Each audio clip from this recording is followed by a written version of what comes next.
Musk's plan to start a government efficiency department with Ron Paul, then this election will prove to have been even more consequential. With all that said, however, it's important to keep perspective and not get too carried away by all the focus on this one victory. The unfortunate fact is that some of the most significant issues facing the American people were not featured at all in this election cycle. The most frustrating example is all the damage caused by the Federal Reserve.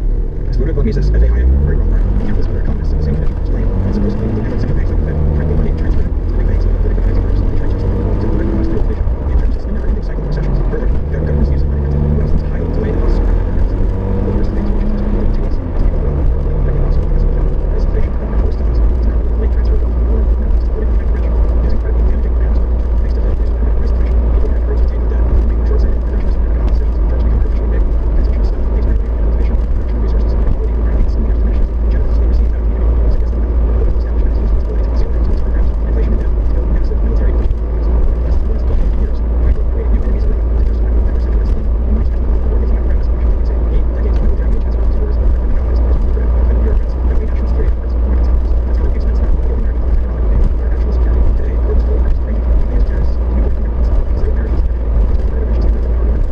This is how we have to bring about these dangerous conditions. Political classes using America's government to justify war.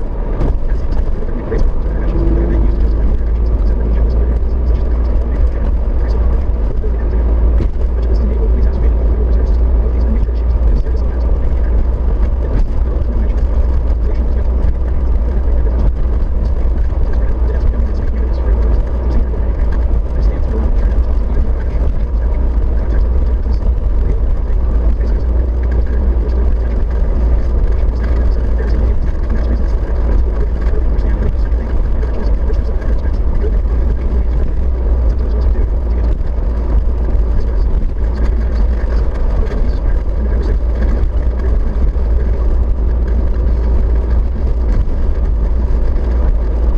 So makes sense. Disconnects about its opinions and knowledge. Not Carl Strait. And all the Mises lawyer Mary Louise Terrace.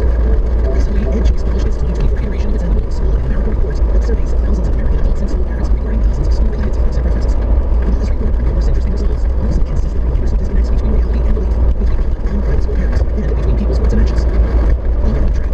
Thankfully, over 64% of school parents believe that K-12 education is headed in the wrong direction, which is a significant 8% increase just in the last year, and the largest percentage to have felt that way since 2014. Yet, 61% of public school parents are satisfied or very satisfied with their child's school experience. Such a contradiction may seem to reflect the notion that most parents have low opinions of local districts, but not their own. However, consider that 70% of current school parents would choose an option besides their local government schools, while 80% of students still attend their local government schools.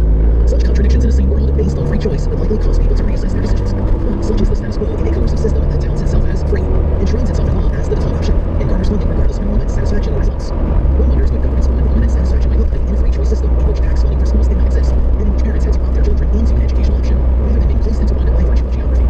To this point, when asked why they chose their child's current school, parents of students in public schools indicated proximity to homework, socialization, and simple arbitrary assignment as their top 3 reasons. In contrast, homeschool parents choose safety, moral instruction, and individual attention as their primary reasons. Know the principal difference between these sets of reasons. One is much more deliberate and intentional than the other.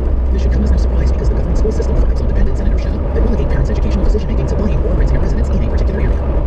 The price is right, right? A further disconnect highlighted in the survey is that between belief and reality, especially in terms of school funding. Before we delve into the data, though, consider your own knowledge with respect to this question. How much does your local government school district spend per pupil? Do you feel confident that you know or that you could at least guess within $1,000? If not, why is that information unknown to you? I ask these questions in order to point out that most people do not know, and I believe that is purposeful. Like any other government entity, school districts must disperse costs and consolidate benefits, while dragging people to believe that the benefits actually accrue to all, and that whatever is being spent currently is insufficient. Indeed, the data from the survey seemed to bolster this point. The median parent respondent asked that per pupil spending in his or her state was roughly $5,000, which is actually almost $5,000 less than the lowest state average, $9,496 per student in 2022, and over $10,000 less than the U.S. average. Over 80% of school parents underestimated spending, and over 66% of all respondents did so. Such disparities between reality and beliefs also reinforce the conception that school spending is insufficient. Specifically, over 63% of respondents believed public school funding in their states was too low. Although we are left unsatisfied with respect to these respondents' answers to the follow-up questions, too low for what, and what is the correct funding level, and how do you know? However, injecting data into the equation still revealed a remarkable belief that government schools need ever more funding. When the previous respondents were then presented with data on the average per pupil spending in their states, 44% still believed that spending was too low. Certainly, the nearly 20% decrease in those who thought spending was too low after seeing actual data is somewhat heartening. But when nearly half of people still think more should be expropriated and thrown into the maw of government schools, the system is still fulfilling its ultimate goal to keep people generally ignorant of its very real costs and dubious benefits. Survey results, although riddled with caveats, can be useful for revealing trends and contradictions, especially between beliefs and actions. As we see in the results above, for example, many people claim to want a different educational option than government schools for their children, yet they keep those children in the same government schools year after year. Such contradictions can spur additional questions that unveil in many cases government interference with people's preferences, and then they help people to realize those contradictions for themselves. In essence, such questions may provide a compelling combination of realization and discomfort that can serve as an impetus for one of the most important choices a parent can make for his or her child: removing the child from government schools. For more content like this, visit Mises.org. The Myth of the Entrepreneurial State by Lipton Matthews, and audio Mises Wire narrated by Millian Quinteros. Renowned economist Mariana Mazzucato has garnered widespread acclaim for her work on the concept of the entrepreneurial state, where she argues that the state plays a critical role in driving innovation. Her essays and books emphasize the state's capacity to spearhead groundbreaking advancements. However, while Mazzucato is skilled at exploring the virtues of government-led initiatives, her argument overlooks a crucial flaw: the state's susceptibility to political incentives. Unlike market entrepreneurs who are driven by the pursuit of profit, the state operates based on political motivations. As a result, government officials may continue supporting failing projects for the sake of national prestige rather than economic viability and serving the consumer. In the marketplace, underperforming products and services are either improved or abandoned in favor of more successful alternatives. In contrast, Mazzucato's vision of the entrepreneurial state is one that prioritizes politically appealing ventures, regardless of profitability. Green energy programs, for example, remain prominent in political circles despite repeated failures.